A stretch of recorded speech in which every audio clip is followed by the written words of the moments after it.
여러분 안녕하십니까? 베스트 종목 상담의 강동석입니다. 코스피 지수가 스페인의 구제금융 신청 소식에 불안감이 좀 해소되면서 1% 넘게 상승하고 있습니다. 오늘도 외국인이 사주면서 지수 상승의 견인 역할을 하고 있는데요. 화학, 증권, 전기전자 업종의 상승폭이 큽니다. 네, 월요일 아침부터 출발이 참 좋은데요. 이번 한 주도 빨간불 켜면서 큰 폭으로 상승했으면 하는 바람 가져봅니다. 벌써 6월도 중순에 접어들었습니다. 여러분이 가지고 계신 포트폴리오 종목 점검해드리겠습니다. 두 가지 방법, 참여 방법 알고 계시죠? 013-3366-0110번 무료 문자 또는 02-3153-2610번 전화 주셔서 제가 종목 상담 도와드리겠습니다. 네, 오늘 저와 함께 베스트 종목 상담 함께 해주실 두 분의 전문가는요. 라이징스타 홍인진 팀장, 동부증권 일산지점의 박성일 연구원 나오셨습니다. 안녕하십니까? 반갑습니다. 안녕하십니까? 네, 본격적으로 종목 상담 진행해 보겠습니다. 먼저 첫 번째 전화 연결 받아보겠습니다. 안녕하십니까? 네, 시청자님 안녕하십니까? 안녕하세요. 네, 전화 주셔서 고맙습니다. 네. 시청자님. 아, 예. 네, 조금 전화 수신음이 조금 느린 것 같아요. 전화 소리가 잘 안 들리는데. 아, 잘 안 들리세요? 예. 네. 지금은 잘 들리시죠? 예, 내가 열심히 듣겠습니다. 아, 예. 네, 고맙습니다. 저도 열심히 말하겠습니다. 예. 네. 어떤 종목을 봐드릴까요? 아, 오리온을요. 네. 저기 80만 4천 원에 네, 80만 4천 원에 10% 가지고 있고요. 10%요. 예, 86만 5천 원에 10% 가지고 있습니다. 아, 86만, 그러니까 평균가는 어느 정도 되세요? 한 83만 5천 원 정도 되시나요? 네? 평균가가 어느 정도 되세요? 평균가가 3만 5천 원 정도 되겠네요. 그렇죠. 네, 제가 암산이 빨랐어요. 83만 5천 원에 오리온을 매수하셨는데요. 네. 다른 게 아니라 네. 제가 이거 하는 거는 저희 아이가 봉급을 가지고 제가 이거 저금을 해주고 있는데요. 네. 펀드도 하고 뭐 그랬는데 테레비를 작년부터 조금 관심을 가지고 보니까 예. 오리온에 대해서 앞으로 하는 거라든지 그 조금씩 이래 사가지고 네. 그거를 이제 투자 형식으로 조금 하고 싶은데요. 네. 제가 가지고 있는 게 요거 말고도 기아도 조금 가지고 있거든요. 기아차요? 예. 그래서 이거를 이래 보니까 사놔놓고 이거 보니까 많이 올라가고 네. 내려가고 이래 하는데 네. 제가 생각하기에는 저는 올해 좀 장기로 투자를 하려고 하는 거거든요. 네. 아, 어떻게 종목 네. 참 잘 고르셨어요. 지금도 오리온 수익 보고 계시고. 예, 그래서 다른 게 궁금한 게 아니고 네. 저도 한 1년쯤 된 초보라서 네. 이거를 중간에 가끔씩 이래 보니까 네. 가격이 많이 올라가니까 막 팔기도 하고 막 네. 그러더라고요. 예. 그래서 저도 이렇게 올라가면 어떤 데는 막 많이 올라가대요. 네. 그래서 그런 거를 좀 팔고 차익을 챙기고 해야 되는 건지 그냥 끝까지 가야 네. 되는 건지 저 혼자는 조금 고민이 제가 그런 거 의논 드리려고 했습니다. 네, 어머님 혹시 기아차는 매수가랑 비중 알 수 있을까요? 기아차는 한 60% 되는데 36,800원에 했습니다. 그러세요? 엄청난 상당한 이익을 보고 계신데 정말 부럽습니다. 저는 사고 팔고 하는 데는 별로 조금 소질이 없는 것 같아서 아, 그러세요? 좀 길게 보고 투자 형식으로 좀 넣어놓으려고요. 네, 그럼 저희가 기아차도 한번 같이 봐드릴까요? 예, 아, 괜찮으신 것 같아요. 저는 오리온이 더 궁금한데. 아, 그러세요? 알겠습니다. 저희가 예. 그러면 오리온 봐드리겠습니다. 예, 네, 고맙습니다. 끝까지 시청해주세요. 예, 감사합니다. 네. 예. 아, 월요일 아침부터 정말 상당한 수익률 보고 계신 시청자님이신데요. 아, 부럽습니다. 홍희진 팀장님, 네네. 오리온 한번 점검해 주시죠. 일단 오리온 같은 경우는 뭐 중국이나 뭐 다른 러시아 뭐 그다음에 뭐 인도 쪽에 대한 해외 시장 성장성이 상당히 좀 기대가 되는 그런 기업이죠. 근데 이제 아무래도 실적 대비 주가 자체는 굉장히 좀 고평가가 되어 있습니다. 그러니까 성장성에 대한 프리미엄이 상당히 좀 붙어 있다라고 보시는 게 좀 맞는 것 같은데, 근데 이제 성장성 자체가 어디서 정체가 될지는 정확하게는 알 수는 없지만 서서히 아무래도 주가는 좀 조정을 받을 가능성이 높다. 그 이유는 뭐냐면은 아무래도 최근에 뭐 스포츠 토토 해갖고 검찰 조사, 그러니까 뭐 임직원도 뭐 구속되는 경우도 있고요. 그러니까 그런 측면에서 봤을 때 상당히 좀 불안한 흐름이 좀 이어질 수 있다라는 부분과 그다음에 지금 주가 자체가 굉장히 좀 많이 올랐죠. 그러니까 지금 실적 대비 고평가인 부분이고 그다음에 기술적인 부분으로 봐도 지금 일단 지금 이격도가 상당히 좀 많이 벌어져 있습니다. 이 얘기는 뭐냐면은 지금 482선 이격도가 지금 50만 원에 위치를 해 있고 현재 주가 자체는 95만 원 선이죠. 그러니까 이 얘기는 뭐냐? 2년 전에 매수를 하신 분들은 현재 차익 실현에 대한 욕구가 상당히 좀 강해질 수 있다는 부분이겠죠. 그러니까 지금 장기 이평선과 단기 이평선의 이격도가 상당히 좀 많이 벌어져 있다면 아무래도 그 구간, 그러니까 지금 그 선, 그러니까 이격도 자체를 어느 정도 수렴하는 구간이 좀 나타나는데 현재로서는 그럴 가능성이 상당히 좀 높다라고 지금 말씀을 드릴 수가 있을 것 같습니다. 그래서 장기 투자를 하신다면은 뭐 기간에 따라서 뭐 추가적인 상승도 충분히 좀 가능하겠지만 제가 볼 때는 어느 정도, 그러니까 지금 지지선을 이탈을 하는 흐름이 나타날 경우에는 일단은 매도하신 뒤에 다시 한번 잡는 전략이 상당히 좀 좋아 보입니다. 그래서 일단 어느 정도 좀 차익 실현에 대한 대비를 하시는 게 좀 맞을 것 같아요. 그러니까 지금 차트를 보시면서 간단하게 좀 언급드리자면요. 그동안에 상당히 좀 많이 올라왔죠. 그러니까 아무래도 좀 시장의 영향을 가장 받지 않는 종목 중에 하나가 아닌가라고 생각이 되는데 그만큼 조정이 나온다면 큰 폭으로 나와줄 가능성이 높다라는 부분 좀 반드시 좀 기억을 하실 필요가 있을 것 같습니다. 그래서 차트 흐름 보시면서 100만 원 턱 밑까지 지금 상승을 했다가 주가가 좀 밀렸습니다. 근데 이제 100만 원을 터치할지 안 할지는 좀 더 지켜봐야겠지만 제가 보는 관점에서 한 번은 터치하고 나서 조정을 받을 가능성이 높거든요. 그래서 일단 92만 원이죠. 92만 원이 종가상이 이탈이 된다면 일단은 매도하시고 그다음에 1차적인 목표가 자체는 100만 원 선. 그러니까 100만 원 선에서는 일단은 좀 매도하신 뒤에 그다음에 다른 종목을 지금 갈아타시는 전략이나 아니면은 타이밍을 다시 한번 노리시는 전략이 저는 좋다고 봅니다. 그러니까 지금 조정의 시그널을 기다리시고 매매라면 그때는 상당히 좀 수익이 좀 줄어든 상황일 수가 있기 때문에 현재로서는 아무래도 고점 라인에서 좀 챙기신 다음에 조정에 대한 지금 부분을 좀 생각을 하시고 대응을 하시는 전략도 좀 맞아 보입니다. 그래서 성장성적인 측면에서는 상당히 좀 기대가 될 수 있는 그런 종목이긴 하지만은요. 아무래도 시장 상황도 그렇고 주가라는 것이 계속해서 지금 오를 수만은 없거든요. 그러니까 지금 작년 7월 달에도 그랬고 그다음에 지금 보시면 올해 초에 그랬고 어느 정도 기간 조정을 좀 거쳐주는 기간이 좀 반드시 필요합니다. 그래서 100만 원 선에서는 일단은 좀 차익 실현, 그다음에 92만 원이 이탈 시에는 일단은 매도하시는 전략이 상당히 좀 좋지 않나 한번 말씀드릴 수 있을 것 같습니다. 네, 전국의 어머님들 다 보고 계신가요? 정말 주식 투자의 성공적인 어머니인 것 같습니다. 큰 수익률 보시길 바라겠고요. 다음 종목 소개해드리겠습니다. 휘닉스 소재입니다. 매수가가 1,550원에 비중이 50%인데요. 휘닉스 소재 같은 경우에는 한번 수익을 보실 수 있는 구간이 있었습니다. 박성일 연구원이 한번 풀어주시죠. 예, 이제 휘닉스 소재와 같은 기업을 들고 있는 분들께서는 큰 수익을 조금 원하시기 때문에 작은 수익에 좀 만족을 못 하시고 이렇게 매도 타이밍을 놓치는 경우가 많은데요. 휘닉스 소재는 이제 재무적으로 봤을 때 적자 기업입니다. 매출이 좀 늘기는 했지만 영업이익이 상당폭 줄었고 그 줄은 구조 자체가 그렇게 좋지는 않죠. 관련 산업이라고 할 수 있는 PDP 그리고 디스플레이 산업 쪽 소재가 대부분 다 지금 단가가 안 좋은 상황이기 때문에 중장기적으로 봤을 때 PDP 파우더나 이런 PDP CRT 관련된 필름들 같은 경우 단가가 좋아질 만한 확률이 높지가 않습니다. 아무래도 전방 산업 자체가 급변하고 있는 상황이고 LED로 많이 넘어가 있는 상황이기 때문에 이런 소재 산업들 그렇게 좋지는 않다라고 말씀드리겠고 최근에 이제 포스코랑 MOU를 체결을 하면서 2차 전지 관련된 양극화 물질을 조금 생산을 하고 있는데 기존 사업에서 돈을 벌어들이면서 신성장 사업에 투자를 해서 신규 수익을 창출하는 게 아주 그 선순환적인 구조일 텐데 지금 현재는 그런 구조를 만들지 못했고 기존 산업이 적자 그리고 신규로 진출한 산업조차도 아직은 2차 전지에 대한 효용성이 대두가 되지 않기 시작을 하면서 주가가 상승할 만한 모멘텀으로 작용을 하지 못하고 있습니다. 그렇기 때문에 중장기적으로 봤을 때 지금 상황에서 아무래도 단기적인 이슈, 포스코의 MOU 이슈가 아직 남아있기 때문에 움직일 수 있다라고 판단은 되고 있지만 주가가 예전과 같이 2,500원, 3,000원 이런 식으로 움직이기 조금 어렵다라고 말씀드리겠고요. 차트 보면서 설명을 드리겠습니다. 우리나라 시장 같은 경우에는 반등을 할 때 대형주가 가장 먼저 반등을 하죠. 그리고 대형주 시장이 상당히 무르익었을 때 코스닥 시장이 움직이기 때문에 아직까지 기간적으로 기간 조정이 조금 더 거칠 수 있다는 거 염두에 두시면 좋을 것 같고요. 가격적으로는 거의 1,200원 정도가 바닥이기 때문에 1,200원 이탈 시에는 손절하시는 전략이 맞겠다라고 말씀드리겠고요. 기관이 많이 매수하지 않죠. 그렇기 때문에 개인들 물량이 지금 많이 물려있는 구간대가 1,700원 그리고 1,500원대 두 개가 있는데 단기적으로 1,500원 번 정도에서는 과감하게 조금 짧은 손실을 조금 인내를 하시고 나오시는 게 맞지 않겠냐라는 말씀드리겠고, 성장성에 베팅을 하신다고 하면 아무래도 포스코가 2차전지 사업하는 걸 좀 잘 유심히 지켜보시면서 그쪽에서 수익이 난다고 하면 중기적으로 한번 들고 가서 1,700원, 2,000원까지 노려보는 전략 말씀드리겠습니다. 네, 또 주식 투자의 원칙이죠. 끈기와 인내도 함께 하시면서 큰 수익률 보시길 바라겠습니다.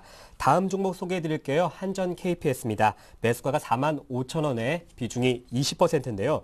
앞으로의 전망과 또 손절해야 될지 점이 궁금하다고 하셨습니다. 현재 한전 KPS 1.6% 조정받으면서 45,950원입니다. 홍희진 팀장님. 자, 일단 시장이 강한데 상당히 지금 조정이 나오고 있습니다.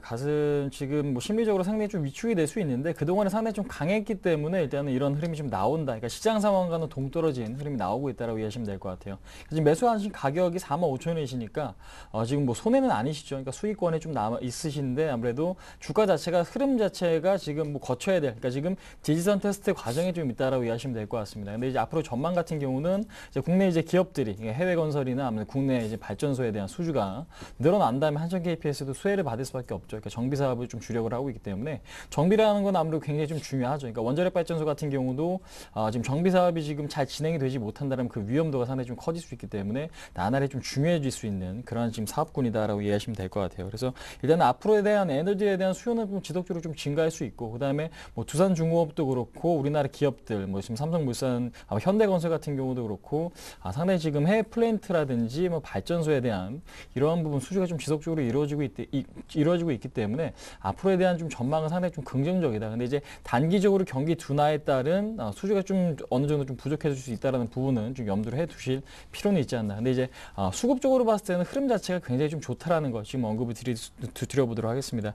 일단 차트 흐름 보시면요. 일단 그동안에 상당히 좀 큰 폭의 박스권 흐름이 좀 보였던 걸 확인하실 수가 있죠. 그러니까 지금 작년부터 지금까지, 그러니까 지금 35,000원 구간에서 45,000원 구간에 대한 큰 폭, 그러니까 진폭이 상당히 좀 크죠. 박스권이 지금 형성이 됐었는데 그 박스권을 이제는 좀 돌파를 했습니다. 그러니까 지금 얼마 전이죠. 지금 보시면은 6월 7일 날 거래가 실리면서 돌파가 된 다음에 481선과 박스권 상단이 같이 돌파가 됐습니다. 그러니까 상당히 의미가 있는 그런 흐름이 연출이 됐다고 보시는 게 좀 맞고요. 근데 이제 오늘 같은 경우도 그렇고 어제 같은 경우도 그렇고 상승폭이 왜 줄어드느냐? 그러니까 지금 고점에 대한 돌파, 그러니까 저항대를 뚫었으면 그 저항대가 이제는 지지선 테스트, 그러니까 지지선 역할을 할 수 있는지 테스트 과정이 좀 필요한데 아무래도 오늘 같은 경우도 그런 흐름이다라고 이해하시면 될 것 같습니다. 그래서 44,000원에 대한 이탈만 없다라면요, 일단 1차적인 목표가는 5만 원 정도까지 좀 설정을 하시고 그 다음에 2차적인 목표가는 아무래도 중장기적으로 봤을 때 6만 원까지도 충분히 좀 가능할 수 있다라고 지금 말씀을 드리겠습니다. 그래서 수급적으로 굉장히 좀 좋다라는 거, 그 다음에 시장 상황을 보고 이 종목을 보시는 것보다는 그냥 이 종목 흐름만 보시는 게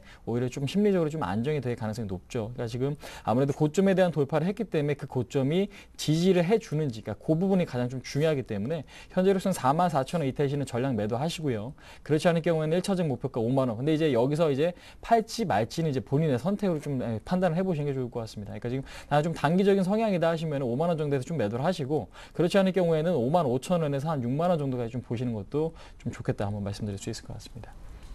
네, 1차적인 단기 목표가 5만 원도 참고하시면 좋을 것 같습니다. 네, 두 번째 시청자님 만나보겠습니다. 안녕하십니까? 예, 안녕하세요. 네, 전화 주셔서 고맙습니다. 예, 감사합니다. 네, 어떤 종목을 상담 도와드릴까요? 예, 지금 아침에요. 네. 인포피아를 네. 26,000원에, 12,600원에 네, 지금 20%를 구입했는데요. 예. 좀 궁금해가지고요. 모든 면이. 12,600원의 인포피아를 20% 매수하셨는데요. 예, 예. 네, 12,600원에. 어떤 이유로 이렇게 매수하셨어요, 이 종목을요? 테레비 보고 매수했는데요. 네, 금요일 날 테레비 보고. 금요일 TV요. 예, 예. 저희 설경제 TV가 아닌 것 같아요. 아닌 것 같아요. 네, 맞으신가요? 아니, 머니투에서 보고 그랬나. 네. 그러면 금요일 날 내가 이걸 보고 좋다 그래가지고 지금 매수를 아침 했는데 예, 매수 가격이 너무 높은 가격에 매수를 했나 싶고요. 네. 좀 모든 게 궁금해가지고 한번 물어보려고요. 그러세요. 그래도 오늘 그래도 3% 상승하면서 예. 그래도 좀 갈 수 있지 않을까라는 희망을 좀 가질 수 있을 것 같은데요. 예, 예. 네, 저희가 조금 꼭지에서 산 건지 아닌지 이 점도 한번 예. 상담 도와드리겠습니다. 예, 고맙습니다. 네, 고맙습니다. 앞으로는 저희 방송 끝까지 좀 챙겨 봐주세요. 예. 아니, 매일 보거든요. 뭐, 이쪽도 보다 보니까는 네. 제가 헷갈리는가 봐요. 네, 고맙습니다. 예, 고맙습니다. 네, 박성일 연구원님 오늘 사셨다고 하시네요. 인포피아 12,600원에 비중이 20%인데 혹시 꼭지에 산 건 아닌지 걱정하신다고 하시는데 한번 봐주시죠. 예, 인포피아를 꼭지에서 사신 건 아닙니다. 일단 인포피아나 뷰웍스나 대부분 다 이런 바이오, 혈당 측정 기업이나 센서를 만드는 기업들 같은 경우에는 상당히 회사들이 좋죠. 특히 인포피아 같은 경우에는 꾸준히 수익을 내고 있습니다. 기존에 이제 바이오나 이렇게 제약 관련된 작은 업체들 같은 경우에는 수익은 나지 않는데 특허를 비롯한 기술력만 조금 있어서 아주 의심이 많이 되는 경우가 많았는데 실제로 인포피아 같은 경우는 꾸준히 3년 내내 흑자를 좀 기록을 하고 있고요. 지금 현재 시가총액 대비해서도 PR이 20배 미만으로 일단은 관련 업종 중에서는 낮은 수준이다라고 말씀드리겠습니다. 기관이 매수를 최근에 많이 하고 있지는 않죠. 큰 기업이 아니다 보니까 시총이 1,000억 좀 넘다 보니까 기관이 매수를 많이 하긴 조금 부담스럽지만 분명히 특허나 관련된 기업들의 관련된 기술력은 있는 것이 맞다. 예전에는 이제 시젤이나 메디포스트나 뷰웍스나 이런 회사들이 좀 잘 나가면서 같이 조금 잘 나가는 경향이 있었는데 최근에는 관련 업종들 대부분이 다 50%, 60%씩 빠져 있는 상황이기 때문에 인포피아도 고점 대비해서 50% 이상 하락을 한 상황이고요. 차트를 보면서 조금 설명을 이어가 보면 바닥권을 다지고 있는 구간입니다. 직전 저점이 지금 1,600원 정도 수준인데 지금 12,750원 정도에서 어느 정도 바닥을 형성하기 위해서 아주 천천히 기는 모습을 좀 보여주고 있고요. 아직까지는 하락세가 조금 완만해지기는 했지만 바닥을 찍고 올라가는 반등 시그널이 이런 식으로 나와주지 않고 있기 때문에 약간 더 기간이 필요할 수도 있다라는 말씀을 드리겠고, 해외 변수발 악재를 통해서 지수가 급락을 한다고 하더라도 인포피아는 여기서 큰 폭으로 밀릴 것 같지는 않다라는 의견을 조금 제시를 해드리겠습니다. 1년에 지금 50억 정도 벌어들이고 있는데 중장기적으로 봤을 때 이제 100억, 200억 벌어들일 수 있는 기반을 조금 마련을 하고 있죠. 중국, 베트남을 비롯해서 미국에 관련된 특허를 지금 제출을 좀 하고 있고 이런 특허들이 인증을 받아서 제품 매출로 잡힌다고만 한다면 중장기적으로 봤을 때 충분히 성장력이 있다. 우리가 앞으로 조금 노령화된 시대를 살 것이다 라고 예상을 해보면 바이오 진단기기 사업 같은 경우에는 성장성이 충분하고 그중에서도 영업이익이 이렇게 꾸준히 나와주고 있는 시젠이나 인포피아는 중심적으로 볼만한 이슈가 충분히 있다고 말씀드리겠고요. 12,600원에 사셨다고 말씀을 하셨는데 차트를 조금 크게 놓고 본다고 하면은 뭐 25,000원까지 갔던 주식을 12,600원 정도 PER 20배 미만에서 사셨기 때문에 아직은 부담이 없는 가격이다라고 말씀드리겠고, 여기서 좀 급하게 반등하기를 기대하시는 건 조금 어렵지 않나 싶습니다. 아직까지는 차트가 하락 추세에 있고 여기서 일단 어느 정도 횡보로 간 이후에 에너지를 조금 축적해서 상승으로 돌아설 거기 때문에 여기서 기관이든 외국인이든 개인이든 조금 큰 손이 들어와서 매수하는 흔적들을 조금 찾아보셔야 될 것 같고요. 지금부터는 횡보를 하면서 11,000원부터 14,000원 정도를 아주 오랜 기간 횡보를 할 수가 있을 텐데 그 이후에 연말 그리고 내년 초쯤에서 코스닥 시장 그리고 작은 주식들이 움직일 때 같이 한번 크게 움직일 수 있다라고 말씀드리겠습니다. 네, 다음 종목은 제가 기억이 맞다면 홍희진 팀장님 한번 봐주신 것 같은데요. 일진 머티리얼즈입니다. 이런 질문 좀 어려울 것 같아요. 적정한 매수가가 궁금합니다 하셨는데 한번 진단해 주시죠. 그렇습니다. 일단은 지금 주식을 매수하기 위해서는 먼저 그러니까 시장을 좀 보시고요. 시장을 봤는데 시장이 상당히 좀 불안하다라면 매수 타이밍을 좀 놓치시는 게 맞겠죠. 근데 이제 오늘 같은 경우는 외국인들이 들어오고 있다는 건 상당히 좀 긍정적이기 때문에, 근데 이제 외국인들이 매수가 들어올 때 가장 먼저 지금 안정을 받는 것이 이제 업종군의 대형주겠죠. 오늘 보시면 아시겠지만은 뭐 IT도 그렇고 그다음 화학이나 그러니까 모든 업종에 상당히 좀 큰 폭의 상승이 좀 나타나고 있습니다. 그러니까 자동차라든지 삼성전자를 제외한, 그러니까 그동안에 강했던 종목들을 제외한 나머지 그동안에 좀 빠졌던 종목들이 상당히 좀 큰 폭의 상승이 좀 나와주고 있기 때문에 제가 보는 관점에서는 지금 매수 타이밍을 지금 조율을 하실 거면은 아무래도 업종 주도 업종을 좀 관심을 갖는 게 좀 맞지 않나라고 생각이 되고 있고, 근데 이제 일진 머티리얼즈에 관심을 좀 가지신 분이라면요 현재로서는 좀 아닌 것 같습니다. 그러니까 차트 흐름 보시면은 동사 같은 경우는 이제 일렉포일을 생산하고 있는 기업인데 이제 지금 보시면은 반도체도 그렇고 PCB도 그렇고 보시면 구리박이라고 하는 얇은 구리선 같은 게 있죠. 그것이 이제 일렉포일이라고 하는 부분인데요. 일단 그거에 대한 지금 수익성이 상당히 좀 좋지 않고 가동률 회복도 그렇게 잘 이루어지고 있지는 않습니다. 그래서 아무래도 좀 먼저 차트의 흐름이 돌아서는 그 시점이 아무래도 수익성이 개선될 수 있는 시점이다라고 지금 보실 수가 있는데, 보시면 저점이 계속 낮아지고 있고 오늘 같은 경우도 시장이 반등이 나오지만 2.6% 상당히 조금 약한 반등이 좀 나오고 있죠. 이 얘기는 뭐냐면 언제라도 주가는 추가적인 하락이 좀 가능하다 가능하다라는 부분이고, 그다음에 보시면은 그 이평선, 그러니까 지금 역배열 상태에서 뭐 장기 이평선 121선, 61선, 뭐 241선이 다 위에 있습니다. 그러니까 지금 헤쳐 나가야 될 저항선들이 상당히 좀 많다는 얘기이기 때문에 이 종목에 대한 지금 가격 메리트로 보셔서 굳이 관심이 가는 것보다는 확실한 좀 바닥 구간에서 좀 들어가시는 게 좀 맞지 않나. 그러니까 지금 뭐 삼중 바닥이라든지 뭐 쌍바닥 이런 흐름이 나오기 전까지는 관심을 갖지 마시고요. 그러니까 지금 관심을 가지실 거면 현재 그동안에 좀 많이 빠졌던 뭐 대형주라든지 다른 쪽 실적 우량주로 좀 관심을 가져보시는 것도 상당히 좀 좋지 않나. 그래서 일단 매수 타이밍 자체는 쌍바닥 패턴이 좀 완성이 되거나 아니면은 매수세가 굉장히 좀 많이 실린, 그러니까 지금 양봉 거래량이 좀 나와줄 때 그때 좀 관심 가지시고요. 현재로서는 일단은 조금 더 관망을 하시면서 타이밍을 좀 노려보시는 게 좀 맞지 않나 말씀드릴 수 있을 것 같습니다. 네, 일진 머티리얼즈 봐드렸습니다. 5998번님, 휘닉스 소재는 저희가 방금 봐드렸거든요. 혹시 못 보셨다면 다시 보기 참고하시길 바라겠습니다. 네, 다음 종목은요, LG화학입니다. 가는 말에 올라타야 이런 말이 있던데요. 매수해야 되나요? 이렇게 문의하셨습니다. 오늘 화학 업종이 또 크게 상승하고 있고 LG화학 같은 경우에는 5% 가까이 급등하자 화학주에 관심을 가지시는 것 같은데요. 하지만 2월만 해도 40만 원대였던 LG화학 어떻게 해야 되나요? 박성일 연구원님 한번 진단해 주시죠. 예, LG화학을 가는 말로 판단하기는 조금 어렵죠. 오늘 한번 반등을 하긴 했지만 지난주 그리고 지난달 내내 가장 크게 하락을 했던 것이 철강과 화학, 중국 관련 섹터이기 때문에 아직까지는 접근하시기 조금 어렵다라고 말씀드리겠습니다. 철강이나 화학 같은 경우는 2분기 그리고 3분기까지는 실적이 좋지 않을 거다라고 판단이 되고 있습니다. 작년 한 해 중국 경기가 좋지 않았기 때문에 석유 화학 제품 같은 경우에는 재고 물량이 상당히 많이 쌓여 있고 이런 재고 물량을 소진을 다 한 이후에 다시 한번 주가가 상승할 수 있는 시기는 4분기가 아닐까 생각을 하고 있습니다. 최근에 원자재 가격이 많이 빠져 있기 때문에 중장기적으로 봤을 때는 분명히 실적이 내년 1분기 정도에는 확실히 좋아질 텐데 지금 접근을 하셔갖고 괜히 2개월, 6개월 이런 식으로 고생을 하실 필요는 없다라고 판단이 되고 있고요. 어느 정도 쌍바닥 패턴을 조금 만들어가고 있는 상황이긴 하지만 일봉이 아닌 주봉상에서 보면 일단 지지선은 전부 이탈을 한 상황입니다. 그렇기 때문에 지지를 받아야 되는 구간인 30만 원 선을 이탈을 해서 그 이후에 지금 하락 추세에서 눌림목이라고 할 수 없죠. 하락 추세에서 어느 정도 횡보를 좀 보여주고 있는데 중기적으로 봤을 때는 20만 원에서 22만 원대까지 내려올 수 있다라고 판단이 되고 있습니다. 특히 지금 유럽이나 중국 관련된 대외 변수가 변동성을 자극하고 있는 상황이기 때문에 변동성이 커질 때를 조금 노리셔서 20만 원대 초반이나 22만 원 정도 조금 후하게 점수를 주신다고 하면 이 가격대에서 사시는 게 맞다라고 생각을 하고 있고 석유화학 같은 경우는 PBR이 워낙 낮은 상황이기 때문에 펀더멘탈 측면에서는 중장기적으로 들고 가면 충분히 수익이 날 수 있지만 기간적으로 이제 청취자분들께서 조금은 인내하실 수 있는 기간을 제가 좀 줄여드리기 위해서 22만 원 부근에서 매수하시는 걸 좀 추천을 드리겠습니다. 네, 오늘 전기전자 업종이 참 강하네요. 삼성전자 2% 가까이 상승하고 있습니다. 네, 이것으로 종목 상담을 마치고 뉴스 전해드립니다.